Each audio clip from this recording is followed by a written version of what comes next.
Hello friends, how are you? कैसे हैं आप सब? स्वागत है आपका अपने ही चैनल मीडू स्टडी में। मैं हूं आपका friend Ashutosh, I am Indore से। एंड फ्रेंड्स, जैसा कि हम सब जानते ही हैं, मीडू स्टडी में ये है आपकी अपनी CAT 21 dream I am series, जिसमें 75 डेज एंड 75 वीडियोस में हम कर रहे हैं तैयारी कैट एग्ज़ाम की। फ्रेंड्स, हम ऑलरेडी जो है मैथ्स के मेजॉरिटी टॉपिक्स कवर कर चुके हैं। अब हमारे सिर्फ 2 टॉपिक बचे हैं, बट वो 4 वीडियोस में कवर होंगे क्योंकि इंपॉर्टेंट टॉपिक है।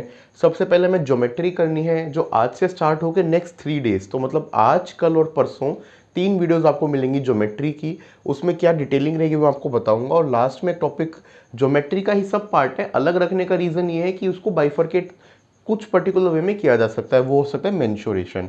तो ज्योमेट्री प्लस मेंशुरेशन हमारी ये 4 वीडियोस और बची हैं क्वांट में। चलिए स्टार्ट करते हैं एंड मैं आपको इंट्रोड्यूस करता हूँ इस ब्रांच से।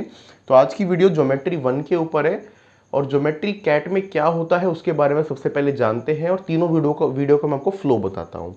तो ज्योमेट्री एक इम्पॉर्टेंट है एंड कैट में मतलब ऐसा एग्जाम कभी होगा नहीं जिसमें एक भी क्वेश्चन ना आए। तो इस टॉपिक को आप अच्छे से समझ लेंगे तो शॉर्ट 2-3 क्वेश्चंस आप क्रैक करेंगे ही करेंगे।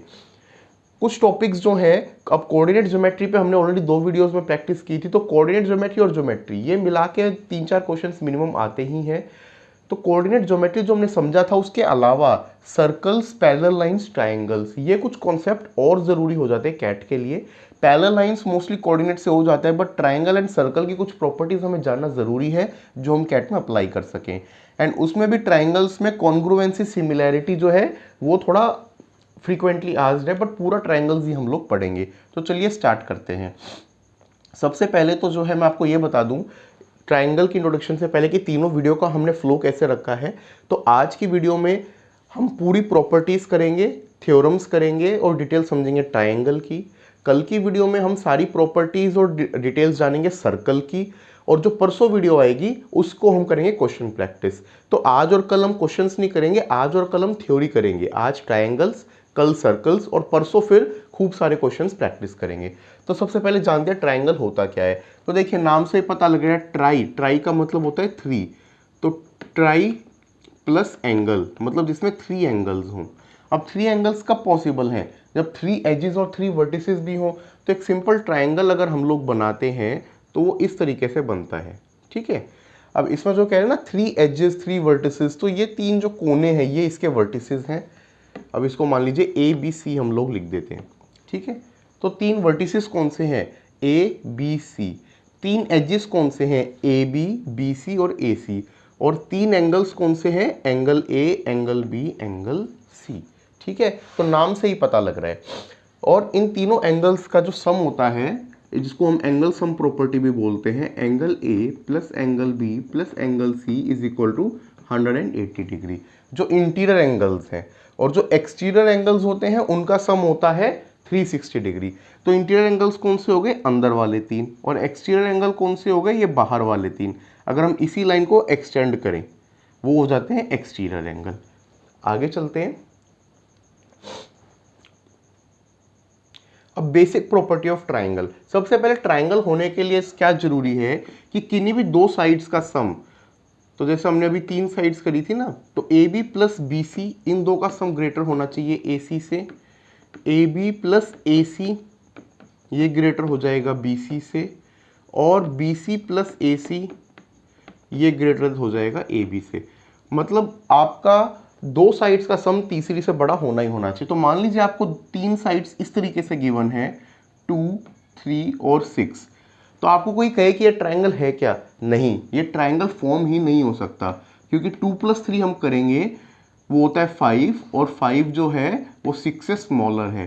तो ये ट्रायंगल की प्रॉपर्टी को वॉयलेट करता है। ट्रायंगल होने के लिए 2 का सम तीसरे से बड़ा होगा और डिफरेंस जो है वो तीसरे से छोटा होगा। और measure of exterior angle is sum of 2 opposite interior angles. इसका क्या मतलब होता है? अब देखिए, ये हमने ट्रायंगल बनाया। अब मान लीजिए ये वाले एक्सटीरियर एंगल को हमें निकालना है, ये जो एंगल है, ठीक है, बाहर वाला। इसका इक्वल किसके इक्वल होगा? ये इसके और इसके सम के इक्वल होगा। और तभी जो है अंदर इंटीरियर में 180 है, बाहर 360 चला जाता है। Side opposite to biggest angle is the longest side and vice versa. अब मान लीजिए मैं ये गिवन है कि ये वाला एंगल सबसे बड़ा एंगल है तीनों में, तो इसके अपोजिट साइड कौन सी होगी? ये। ये साइड सबसे बड़ी होगी। अब ट्राइंगल्स के टाइप्स, ये वाली स्लाइड हमारी बता रही है टाइप्स ऑफ ट्राइंगल्स। तो ट्राइंगल्स 6 टाइप्स के हो सकते हैं, 3 on the basis of length of side, 3 on the basis of measure of angle. पहले लेंथ ऑफ साइड करते हैं। तो इक्विलेटरल, इक्विलेटरल मतलब ऑल 3 इक्वल। जिस ट्राइंगल की तीनों साइड्स इक्वल होंगी उनको बोलते हैं इक्विलेटरल ट्राइंगल। अब तीनों साइड्स इक्वल हैं तो एंगल अपोजिट भी इसके 60 60 60 हो जाएंगे, और इसका एरिया होता है √3/4 ए स्क्वायर, जहां पे ए इसकी लेंथ है। आइसोसेलेस में क्या होता है, 2 साइड्स इक्वल,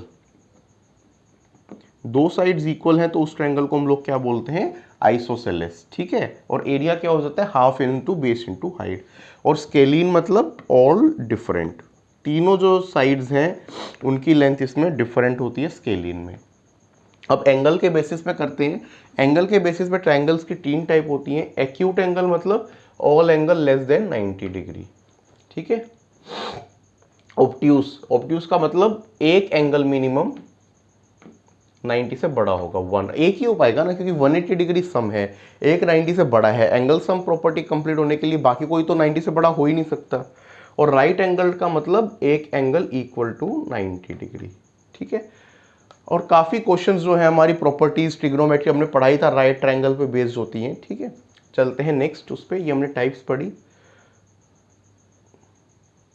अब जानते हैं हीरोस फॉर्मूला को। तो कई बार क्या होता है, हाइट जो होती है एच, एरिया का फॉर्मूला था ना हाफ बेस इंटू हाइट, ये निकालना मुश्किल होता है। और आपको मान लीजिए तीनों साइड्स गिवन है ए बी सी, तो उस केस में हीरोस फॉर्मूला हम लोग कैसे लगा सकते हैं, एस निकालिए। एस होता है सेमी पैरामीटर, इसको सेमी पैरामीटर बोलते हैं।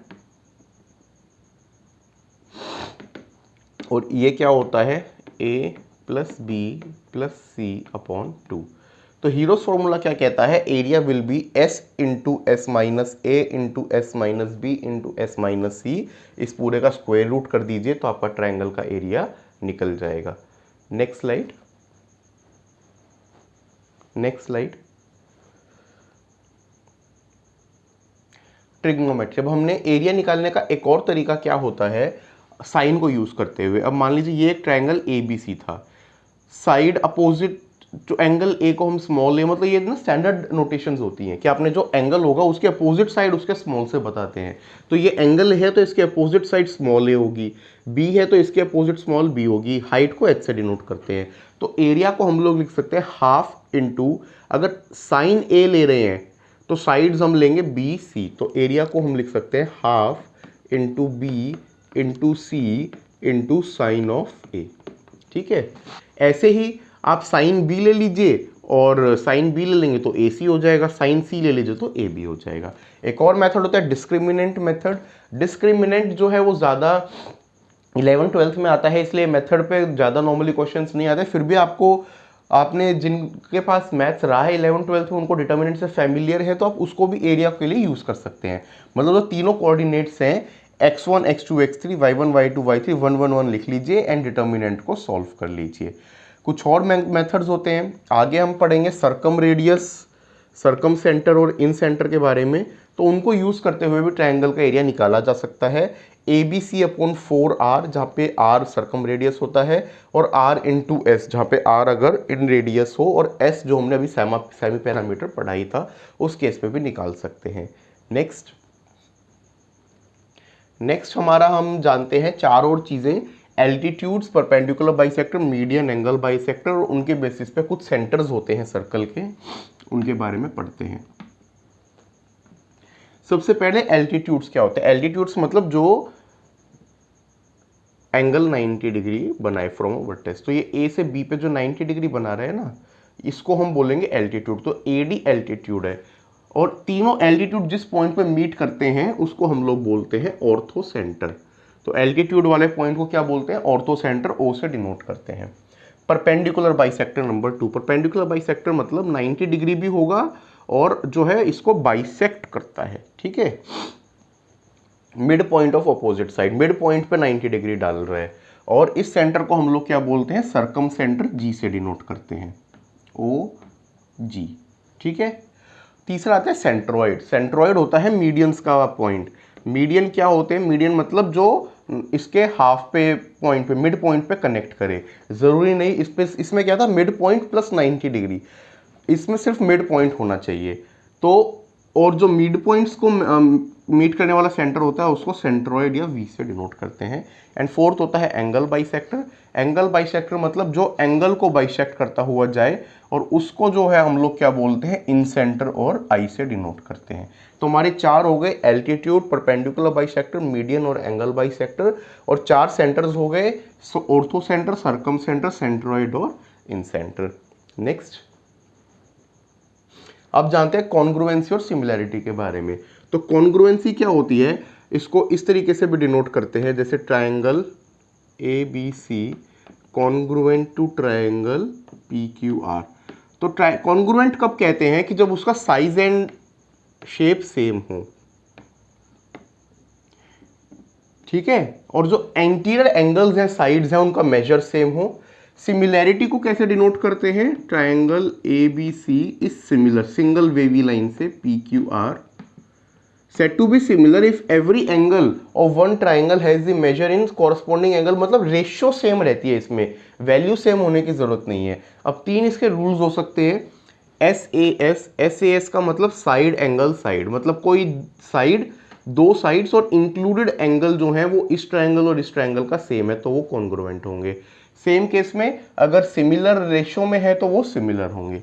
दूसरा रूल होता है एस मतलब साइड साइड साइड्स, तो तीनों साइड्स को हम लोग चेक करते हैं। तीसरा होता है ए एस या फिर ए मतलब कोई अगर दो एंगल सेम है तो उस केस में कॉन्ग्रुएंसी या सिमिलैरिटी। और लास्ट होता है ए एंगल साइड एंगल, ये सिर्फ कॉन्ग्रुएंसी के केस में होता है कि मतलब कि दो एंगल्स और इंक्लूडेड साइड अगर हो। सिमिलैरिटी के केस में इसको हम यूज नहीं कर सकते। नेक्स्ट अब जो है हम कुछ 5 इंपॉर्टेंट थ्योरम्स को जानेंगे जो ट्रायंगल्स में हम यूज कर सकते हैं। तो सबसे पहली जो इंपॉर्टेंट थ्योरम है वो है हमारी एंगल बाइसेक्टर थ्योरम। तो एंगल बाइसेक्टर थ्योरम क्या कहती है, इसको पढ़ लेते हैं और फिर फिगर से समझते हैं। It states that angle bisector of an angle in triangle, ये मान लीजिए एंगल ए है, उसका एंगल बाइसेक्टर है, मतलब एंगल को डिवाइड कर रहा है, तो अपोजिट साइड को जो है वो किस रेशियो में डिवाइड करेगा, जो साइड्स उस एंगल को कंटेन कर रही है। अब इसको आप फिगर से समझिए। मान लिए ट्रायंगल ए बी सी है, ए डी हमारा एंगल बाइसेक्टर है, ठीक है, और A D side B C को m/n रेशियो में डिवाइड कर रहा है। तो उस केस में क्या होगा, b/c जो इसके एंगल्स को कंटेन करने वाली उसकी रेशियो है, b/c is equal to n/m। ये वाले साइड्स की रेशियो में ही ये नीचे जाके इस पॉइंट पे मीट करेगा। अब ये था हमारा इंटीरियर के केस में, सेम आपका एक्सटीरियर के केस में भी होल्ड करता है। अब मान लीजिए एक ट्रायंगल है ए बी सी, इसमें ए डी एक एक्सटीरियर एंगल बाइसेक्टर है, तो उस केस में भी बी सी जो है वो रेशियो m/n के इक्वल होगी। ये थी हमारी first theorem, angle bisector theorem. चलते हैं अपनी नेक्स्ट थ्योरम पे। सेकंड थ्योरम है Pythagoras theorem, one of the very basics theorem, किसी ना किसी क्वेश्चन में यूज होती ही है, ट्रिग्नोमेट्री में काम आ जाएगी, कोऑर्डिनेट में आ जाएगी, कहीं ना कहीं जरूर काम आएगी। राइट ट्रायंगल में ये यूज होती है 90 डिग्री,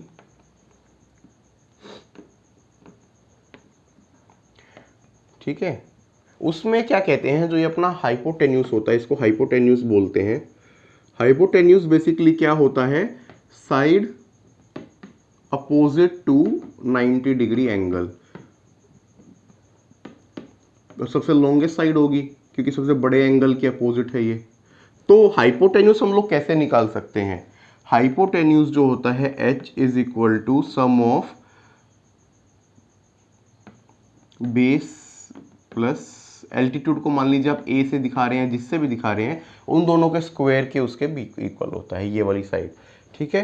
ये बहुत ज़्यादा थ्योरम्स में यूज़ होती है, बहुत ज़्यादा उसमें यूज़ होती है, बेसिक थ्योरम है, तो पाइथागोरस थ्योरम को तो डेफिनेटली याद रखना ही है। नेक्स्ट थ्योरम पढ़ते हैं, एपोलिनस थ्योरम एक है। एपोलिनस थ्योरम क्या कहती है, sum of square of any two sides, sum of squares of any two sides, मान लीजिए हमने दो साइड ले ली ए बी और ए सी, ये ए बी और ए सी, इनके स्क्वायर का sum equals twice the sum of square of half the third side and median bisecting the third angle, third side. तो थर्ड साइड्स हमने ए बी और ए सी ली है, तो थर्ड साइड्स कौन सी होगी, बी सी। तो बी सी को मान लीजिए मीडियन हमने ड्रॉ किया ए से, तो मीडियन दो पार्ट में कर रहा है, बी एम और एम सी, ठीक है। अब ए एम जो मीडियन है और हाफ, इसका हाफ क्या हो गया, बी एम ले लीजिए, एम सी ले लीजिए, उनके स्क्वायर का ट्वाइस होगा। ये हमारी एपोलिनस थ्योरम है। नेक्स्ट प्लीज, थ्योरम 4 हमारी है mid point theorem. Mid point theorem क्या कहती है, it states that line segment joining the mid point of two sides of a triangle. अब मान लीजिए हमारा ये एक ट्राइंगल है, बड़े वाला ट्राइंगल ए टी बी को आप देखिए, ठीक है। आर और एस जो है वो मिड पॉइंट है, साइड्स ए टी और ए बी के, आर और एस, ठीक है। तो ये मिड पॉइंट्स हैं, इसको अगर हम ज्वाइन करने वाली लाइन बनाते हैं आर एस, तो वो थर्ड साइड के पैरेलल होगी। तो इस फिगर को अगर हम लोग रेफर कर रहे हैं तो जो आर एस है वो टी बी के पैरेलल होगी, और दूसरा एक तो आ गया R S parallel to T B, और दूसरा ये भी होता है कि ये इस साइड का हाफ होगी। तो R S is equal to half of T V, R S is parallel to T V and R S is equal to half of T V. ये हमारी इंपॉर्टेंट थ्योरम है मिड पॉइंट थ्योरम। अब देखते हैं अपनी next fifth theorem को। So fifth theorem है हमारी basic proportionality theorem. Basic proportionality theorem क्या कहती है, this theorem states that if a line is drawn parallel to one side of a triangle to intersect the other side in distinct points, this side other sides are divided in same ratio. मान लीजिए ये हमारा एक triangle है, ठीक है। DE is parallel line to BC, DE parallel to BC है, ये हमें क्वेश्चन में गिवन है, DE पैरेलल टू BC। तो उस केस में क्या होगा, AD अपॉन DB, मतलब जिस रेशियो में ये डिवाइडेड है उसी रेशियो में ये डिवाइडेड होंगे। तो AD upon DB is equal to AE upon EC। ये जो हमारी थ्योरम है इसको हम लोग बोलते हैं basic proportionality theorem. So friends, ये थे हमारे कुछ इंपॉर्टेंट कॉन्सेप्ट्स, इंट्रोडक्शन ट्राइंगल्स के बारे में। कल हम ज्योमेट्री को ही कंटिन्यू करेंगे एंड कल हम डिटेल में जानेंगे सर्कल्स के बारे में। आपको आज की वीडियो कैसी लगी प्लीज़ हमें बताइएगा, और ट्राइंगल के किसी भी कॉन्सेप्ट में, किसी भी प्रॉपर्टी या थ्योरम में डाउट हो तो आप कमेंट सेक्शन में बताइए, या फिर हमारी मेल ID meedu.study@gmail.com पे लिखिए, उसे हम रिजॉल्व करेंगे। आज ही इन डाउट्स को प्लीज़ पूछ लीजिएगा, ताकि नेक्स्ट 3 डेज जो हम ज्योमेट्री करने वाले हैं आगे कैरी फॉरवर्ड ना हो। आज ट्रायंगल्स को क्लियर कीजिए, कल सर्कल्स को पढ़ेंगे। आपको वीडियो अच्छी लग रही है तो प्लीज़ लाइक कीजिए, शेयर कीजिए, सब्सक्राइब कीजिए। Thank you, good day.